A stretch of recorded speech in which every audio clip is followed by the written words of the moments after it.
Assalamualaikum warahmatullahi wabarakatuh.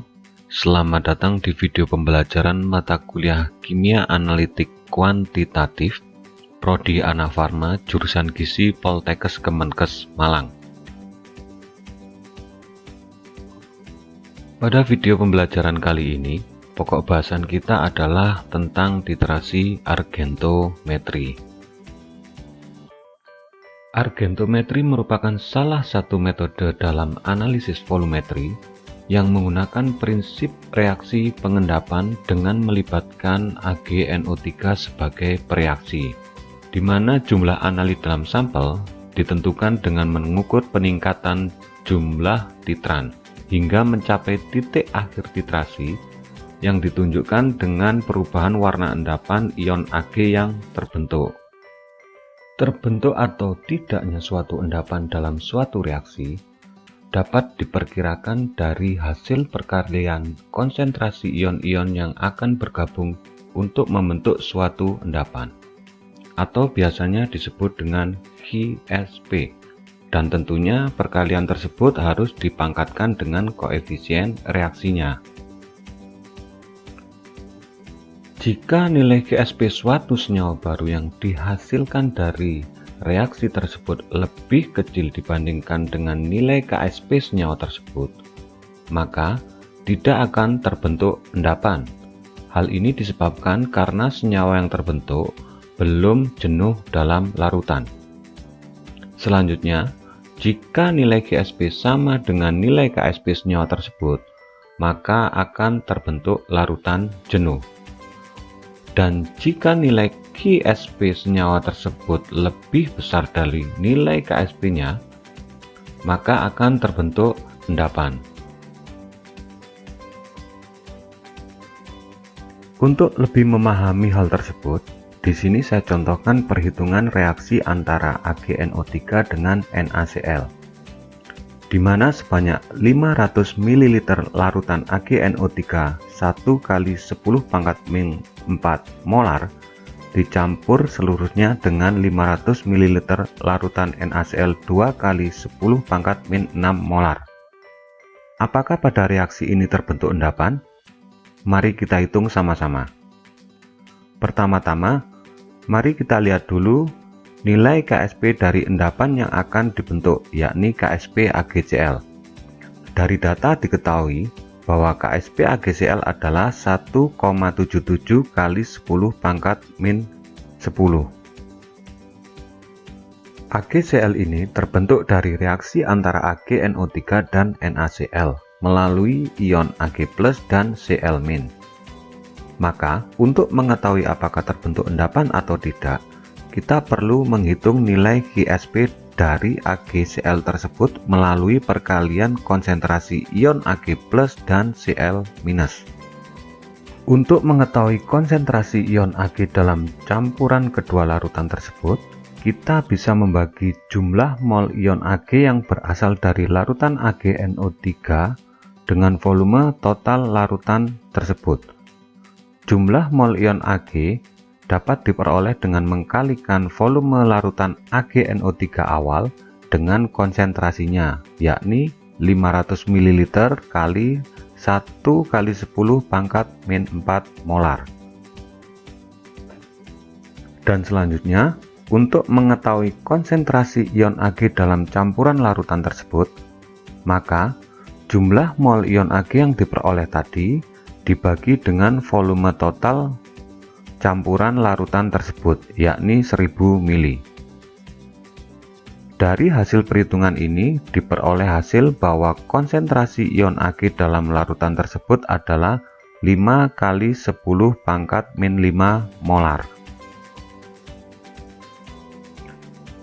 Selanjutnya dengan cara yang sama, dihitung juga konsentrasi ion Cl dalam larutan tersebut, dan diperoleh hasil 1 kali 10 pangkat min 6 molar.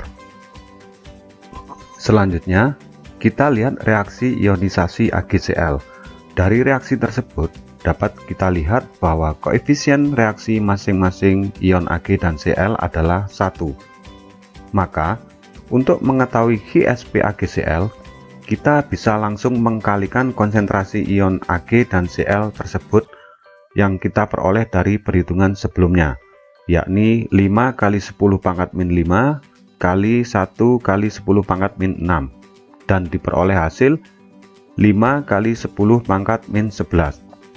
Kemudian kita bandingkan nilai GSP yang diperoleh dari perhitungan tersebut dengan nilai KSP AgCl. Dan dari sini diketahui bahwa nilai GSP AgCl yang diperoleh lebih kecil dari nilai KSP-nya. Maka dapat disimpulkan bahwa dari reaksi tersebut tidak terbentuk endapan. Sekarang kita coba dengan kasus yang berbeda. Misalnya volume AgNO3 20 ml dengan konsentrasi 5 kali 10 pangkat min 2 molar dan volume NaCl 50 ml dengan konsentrasi 1 kali 10 pangkat min 3 molar. Maka dari perhitungan akan diperoleh konsentrasi ion Ag pada saat bereaksi adalah 1,4 kali 10 pangkat min 2 molar dan konsentrasi Cl- adalah 7 kali 10 pangkat min 4 molar. Maka diperoleh nilai GSP dari perhitungan adalah 9,8 kali 10 pangkat min 6. Nilai GSP ini lebih besar daripada nilai KSP AgCl tersebut, sehingga dalam reaksi tersebut dapat terbentuk endapan. Nah, inilah yang menjadi dasar dalam titrasi argentometri. Karena pada umumnya nilai KSP suatu senyawa yang terbentuk dengan ion Ag sangat kecil. Seperti contohnya KSP dari AgCl 1,77 kali 10 pangkat min 10. KSP dari Ag kromat 1,12 kali 10 pangkat min 12, dan lain-lain, kecuali KSP AgNO3 yang menjadi bereaksi dalam reaksi pengendapan ini. Oleh karena itu, dengan menggunakan dasar reaksi pengendapan tersebut, 3 orang ahli kimia yakni Mohr, Volhard, dan Vajans membuat metode dalam penerapan titrasi argentometri ini. Hal yang membedakan dari ketiga metode tersebut adalah indikator yang digunakan untuk menentukan titik akhir titrasi. Dan pastinya mereka juga menggunakan perak nitrat sebagai pereaksi dalam metode yang mereka buat. Pada metode Mohr, ciri khas dari metode ini adalah menggunakan potasium kromat sebagai indikator dalam penentuan titik akhir titrasi. Konsentrasi indikator kromat yang digunakan harus tepat untuk menghindari kesalahan pengamatan titik akhir titrasi. Jika konsentrasi indikator ion kromat yang ditambahkan dalam larutan uji lebih besar daripada konsentrasi analit, maka ion kromat tersebut akan mengendap terlebih dahulu dengan perak nitrat yang ditambahkan sebagai titran. Dan pastinya hal ini akan menjadi sumber kesalahan yang fatal pada saat titrasi tersebut berlangsung. Oleh karena itu, perlu perhitungan yang tepat untuk memperkirakan berapa konsentrasi ion Ag+ dan CrO4- dalam larutan uji tersebut pada saat titik ekivalen. Dengan menggunakan persamaan KSP AgCl, maka konsentrasi ion Ag+ dan Cl- pada saat titik ekivalen dapat ditentukan melalui persamaan KSP tersebut. Dari perhitungan ini, dapat dilihat bahwa konsentrasi ion Ag+ dan Cl- adalah sama. Maka, dapat diperkirakan konsentrasi minimal dari perak nitrat yang dapat digunakan untuk titrasi adalah 1,33 kali 10 pangkat min 5 molar. Dengan memasukkan konsentrasi Ag+ hasil perhitungan tersebut ke dalam persamaan KSP Ag kromat, maka kita bisa memperkirakan konsentrasi indikator kromat yang digunakan dalam titrasi tersebut, yakni 0,0072 molar. Akan tetapi pada penerapannya, penggunaan konsentrasi kromat 0,0072 molar dalam larutan uji ini masih terlalu besar, karena warna larutan kromat ini terlalu kuning sehingga titik akhir titrasi sulit diamati.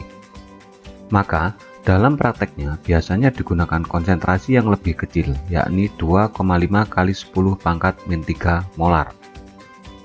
dan konsentrasi larutan perak nitrat yang digunakan harus lebih besar dari 1,33 kali 10 pangkat min 5 molar. Untuk lebih amannya, biasanya digunakan konsentrasi larutan titer yang digunakan yaitu 0,1 molar. Karena kelebihan 1 tetes volume larutan AgNO3 tersebut akan langsung bereaksi dengan indikator. Walaupun metode Mohr ini sudah lama, akan tetapi metode ini masih banyak digunakan karena tahapannya yang memang sederhana dan cepat. Namun, metode ini juga masih memiliki banyak kekurangan, antara lain, berdasarkan reaksi kesetimbangan pada titik ekivalen yang telah dihitung tadi, maka metode Mohr ini kurang sensitif untuk larutan dengan konsentrasi yang rendah. Karena pada konsentrasi analit yang rendah, endapan kromat akan terbentuk terlebih dahulu dan mengganggu pengamatan titik akhir titrasi. Memerlukan penggojokan yang kuat untuk menghindari adsorpsi analit oleh endapan yang terbentuk. Hanya dapat digunakan optimum untuk penentuan ion Cl dan Br. Harus terbebas dari anion-anion pengganggu seperti sulfida, fosfat, dan lain-lain. Dan yang terakhir, reaksi hanya dapat berlangsung dalam suasana netral, karena bila berlangsung dalam suasana asam, maka ion kromat akan terprotonasi menjadi asam kromat. Hal ini terjadi karena kalium kromat merupakan basa konjugat dari asam kromat, sehingga dalam suasana asam akan cenderung kembali ke bentuk asamnya. Dan pada bentuk asam, ion kromat akan berada dalam bentuk kesetimbangan dengan ion dikromat yang berwarna jingga. Hal ini akan menyebabkan penentuan titik akhir titrasi menjadi sulit karena konsentrasi indikator terus berkurang dan tidak membentuk endapan indikator. Dan bila reaksi berlangsung dalam suasana basa, maka akan terbentuk endapan AgOH yang akan berubah menjadi Ag2O. Hal ini menyebabkan volume titran menjadi jauh lebih banyak dari yang sebenarnya. Berikut ini merupakan contoh penerapan dari metode Mohr. Garam dapur sebanyak setengah gram dilarutkan dalam 125 ml air. Kemudian, 25 ml larutan tersebut dipipet dan dimasukkan ke dalam Erlenmeyer dan ditambah 1 ml larutan kalium kromat 2%. Selanjutnya dititrasi dengan larutan AgNO3 0,1 m dan diperoleh volume titrasi 16,5 ml. Berapa kadar NaCl dalam garam dapur tersebut? Maka dari sini dapat dihitung seperti persamaan titrasi pada umumnya. Mol ekivalen NaCl dan mol ekivalen AgNO3 adalah sama. Karena muatan Ag dan Cl masing-masing adalah 1, maka dapat diabaikan. Sehingga jumlah mol NaCl dan jumlah mol AgNO3 adalah sama. Jumlah mol yang diperoleh merupakan hasil titrasi dari 25 ml larutan NaCl. Maka, untuk mengekspresikan hasil titrasi tersebut menjadi 125 ml, kita perlu mengkalikan dengan P yang berasal dari 125 ml dibagi 25 ml. Maka, dengan mengkalikan jumlah mol yang diperoleh dengan mR NaCl, maka akan diperoleh berat NaCl yang terkandung dalam analit.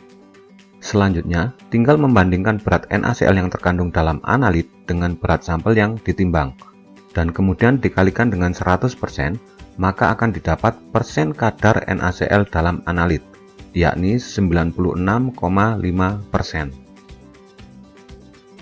Metode yang berikutnya adalah metode Volhard. Metode Volhard ini merupakan titrasi tidak langsung atau titrasi kembali, di mana larutan AgNO3 yang sudah diketahui konsentrasinya ditambahkan secara berlebih ke dalam larutan uji. Kemudian, kelebihan AgNO3 yang tidak bereaksi dengan analit dititrasi dengan menggunakan larutan tiocyanat dengan indikator ferinitrat. Titik akhir titrasi dapat diamati dengan terbentuknya warna merah dari kompleks feriamonium tiocyanat. Metode ini bekerja dalam suasana asam. Hal ini disebabkan karena dalam suasana basa atau netral akan menyebabkan indikator ferinitrat berubah menjadi ferihidroksida yang berwarna jingga gelap. Pada perhitungannya, dengan menggunakan kesetaraan jumlah mol, maka mol analit dapat ditentukan dengan mengurangi mol Ag total yang ditambahkan dikurangi mol Ag sisa yang ditentukan dengan titrasi dengan tiosyanat. Pada mulanya, metode ini memberikan hasil yang baik pada anion-anion seperti Cn-, Br-, I-, dan S. Hal ini disebabkan karena endapan yang terbentuk antara anion tersebut dengan Ag+ mempunyai kelarutan yang lebih kecil daripada kelarutan AgSCN. Pada penerapannya, kemungkinan pada saat titrasi bisa saja tiosyanat tidak hanya bereaksi dengan sisa perak nitrat, tapi juga bisa terjadi reaksi dengan analit yang sudah menjadi endapan AgX yang terbentuk tadi. Hal ini akan terjadi apabila kelarutan AgX lebih besar daripada kelarutan AgSCN. Nah, untuk menghindari terjadinya reaksi antara titran dengan endapan AgX pada saat titrasi, maka beberapa cara dapat dilakukan. Yang pertama, endapan AgX yang sudah terbentuk tadi dipisahkan dari larutan campuran tersebut dengan cara penyaringan. Endapan yang sudah disaring kemudian dicuci dan bilasannya ditampung dalam filtrat. Kemudian filtrat yang sudah tidak mengandung endapan AgX kemudian dititrasi dengan tiosyanat. Langkah ini efektif tapi tidak efisien dalam bekerja. Cara yang kedua adalah dengan cara melarutkan endapan yang diperoleh dari penyaringan dengan menggunakan larutan asam kuat encer seperti asam nitrat. Kemudian, larutan yang terbentuk ditentukan anionnya dengan menggunakan metode selain argentometri. Cara yang ketiga, setelah terbentuk endapan, maka selanjutnya ditambahkan dengan nitrobenzen untuk membungkus endapan tersebut agar tidak bereaksi dengan tiosyanat. Cara ini merupakan modifikasi metode Volhard oleh Caldwell dan Moyer, dan cara ini yang paling banyak digunakan. Dengan cara ini, maka anion-anion perak yang mempunyai kelarutan lebih besar daripada AgSCN seperti klorida, sianida, karbonat, kromat, oksalat, dan fosfat dapat ditentukan dengan metode Volhard. Berdasarkan perhitungan dengan menggunakan KSP AgSCN, maka konsentrasi larutan tiosyanat pada saat titik ekivalen adalah 1,04 kali 10⁻⁶ molar. Akan tetapi, pada penerapannya, konsentrasi yang diperoleh dari perhitungan ini terlalu kecil, sehingga titik akhir titrasi sulit diamati karena perubahan warna yang lambat.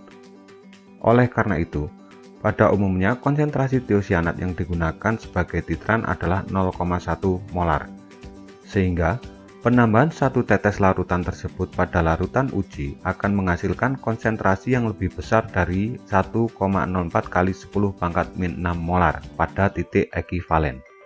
Dan berdasarkan deret Hofmeister dan prinsip Le Chatelier yang menyatakan bahwa kesetimbangan pembentukan kompleks akan bergeser ke arah kanan bila konsentrasi ion-ion penyusunnya ditambah, maka pada umumnya konsentrasi larutan ferinitrat yang digunakan adalah larutan jenuh. Prosedur umum yang digunakan pada metode Volhard adalah sebagai berikut. Larutan uji ditambahkan asam nitrat untuk menurunkan pH larutan. Selanjutnya, ditambahkan sejumlah tertentu AgNO3 0,1 m, nitrobenzen, dan indikator. Kemudian diaduk hingga endapan membentuk flokulan dan selanjutnya dititrasi dengan larutan potasium tiosyanat. Berikut ini merupakan contoh penerapan dari metode Volhard. Garam dapur sebanyak 0,2 gram dilarutkan dalam 50 ml aquades, kemudian ditambahkan 5 ml larutan asam nitrat dan 50 ml larutan perak nitrat 0,1 m. Kemudian ditambahkan 1 ml larutan ferinitrat jenuh dan selanjutnya dititrasi dengan larutan potasium tiosyanat 0,1 m.